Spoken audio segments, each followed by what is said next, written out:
mini chapitre donc pour finir cette jante, mais il faut le faire, on peut pas les couper bien entendu. Donc on va rajouter le petit insigne et les écrous. Donc pour ce faire, on va créer bêtement un cylindre. L'insigne ça va vraiment être très rapide. On va lui mettre 12 en segment de rotation ici, qui est 12 c'est une très bonne valeur. C'est 8 c'est déjà pas mal, mais 12 c'est bien. Je vais dire pourquoi, parce que du coup ça va bien définir l'arrondi. On pourrait se contenter de mettre 8, mais on fait un peu les snobs.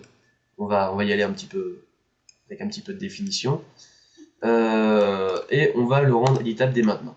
Première chose à faire quand on crée un cylindre, c'est de faire CTRL A, optimiser pour que les points soient collés. Pourquoi? Parce que quand un cylindre est créé, par défaut, les couvercles, donc qui sont les faces ici, l'ensemble des faces, sont détachés du corps du cylindre. Donc du coup, il faut bien penser à le faire, sinon dès qu'on met un NURBS, c'est pas beau, ça fait quelque chose de très sec à cause de ça.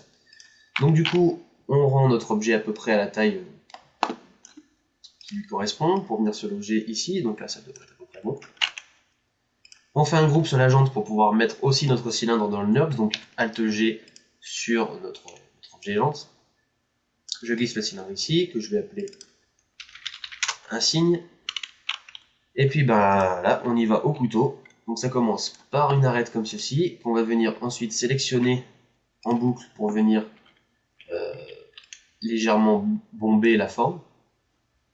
Et puis ensuite coup de couteau, toujours en mode boucle, pour durcir. Alors, j'en ai mis deux, je vais en remettre peut-être qu'un seul comme ceci, ou deux, voilà, pour durcir, vous voyez, de manière un peu subtile, pas faire vraiment un gros angle bien plat, bien dur comme on fait d'habitude. Je prends mes polygones, puisque l'axe est déjà au milieu, donc comme ça, je change pas l'axe. J'ai mon insigne. Très rapide, mais bon, il fallait faire. Ensuite, les écrous. Alors, on va prendre un objet disque, comme ceci, que je viens mettre à peu près à la hauteur de l'objet. Je vais cacher les autres objets pour bien travailler. En mode plus Z, le rayon externe, je le diminue pour venir coller à peu près au bord de l'écrou. Segment du disque, je mets 1, et segment de rotation, je mets 5. Je viens placer à peu près, donc on reste sur 0, tant qu'à faire. Donc je suppose que c'est moins 90 comme tout à l'heure. Non. Non, mais je dis une bêtise, c'est 6 côtés, c'est pas 5, donc forcément ça ne va pas coller. C'est 6 côtés, et là du coup, on est bien, on est comme il faut sur l'objet, et on va d'ores et déjà travailler dessus. On va faire une extrusion interne.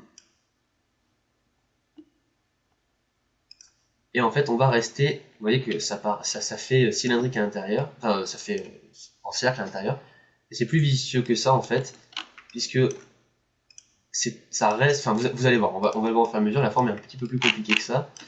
On va inverser nos normales puisqu'elles sont bleues. On va supprimer pour le moment l'intérieur ici. On va faire une extrusion pour l'épaisseur de l'objet.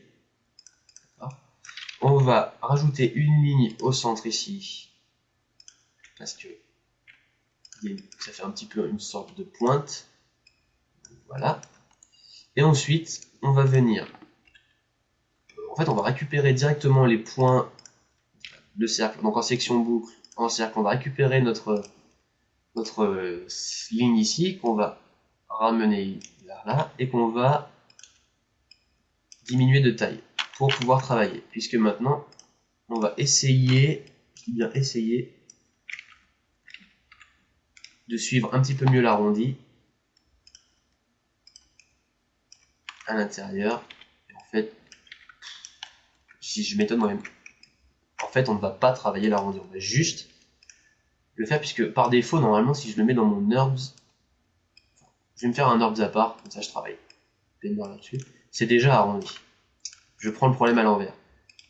C'est-à-dire que je vais ramener mes points à l'intérieur, je vais rajouter une petite ligne quand même, parce que c'est nécessaire. Et voilà. Ce qui se passe, c'est que c'est déjà arrondi, on veut que ce soit bien carré. Donc par défaut, on va faire ça, d'accord? On rajoute une ligne comme ça, et du coup là c'est durci. Mais ici je veux que ce soit arrondi. Mais ça on va le faire après, c'est-à-dire que on va pouvoir prendre nos points normalement on n'est jamais à l'abri. faire une soudure, souder au centre, même chose au fond, et avoir une forme arrondie. Bien entendu, il va falloir rajouter des arêtes pour bien durcir les formes, mais dans l'idée c'est ça. Donc je répète l'opération un petit peu partout. Déjà je fais avec les arêtes en plus. Et pour me faciliter la tâche par la suite, pour pas avoir à faire des soudures à l'intérieur également, je vais en fait supprimer ça. Ce sera plus simple, on refera une extrusion par la suite. Jamais s'embêter la vie en 3D, c'est le maître mot. Bien que, je dis ça mais je me l'embête énormément avec mes réflexions qui s'avèrent fausses ou à côté de la plaque. Donc je soude tout ça, bien tranquillement.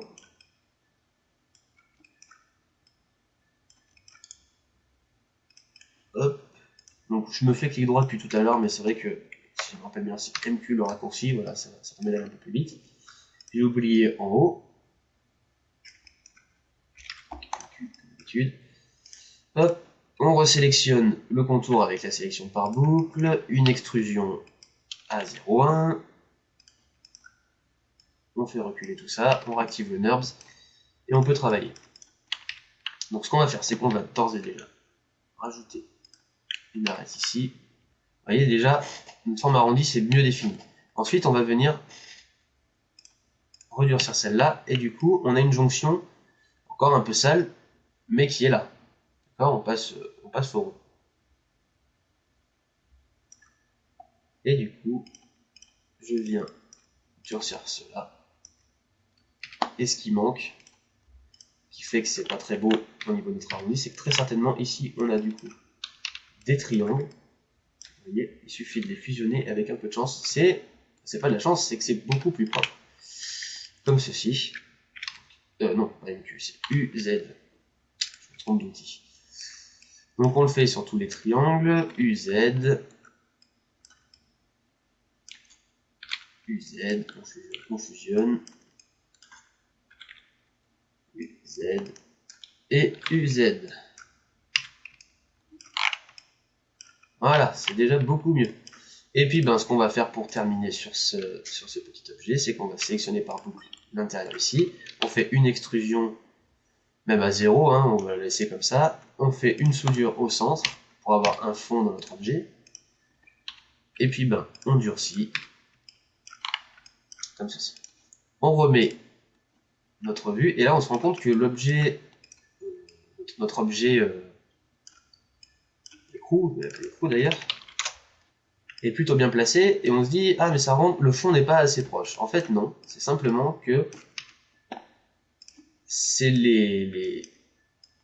comment dire, les fonds sur la jante qui sont trop proches. Tout à l'heure je les ai fait un peu proches, j'ai mal calculé mon coût, donc eh bien on sélectionne ça rapidement, en n'oubliant pas les polygones qui sont sur l'extérieur, un petit peu comme ça là, vous voyez.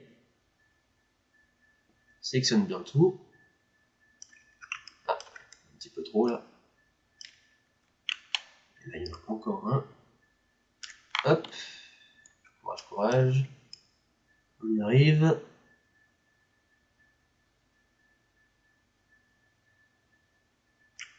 Donc on n'oublie pas de rester appuyé sur Shift, hein, bien entendu, à chaque fois qu'on va sélectionner un autre, sans quoi on va sélectionner un fond et ensuite un autre, et on se rendra compte qu'au final on n'aura qu'un seul de sélectionner, donc on n'oublie pas.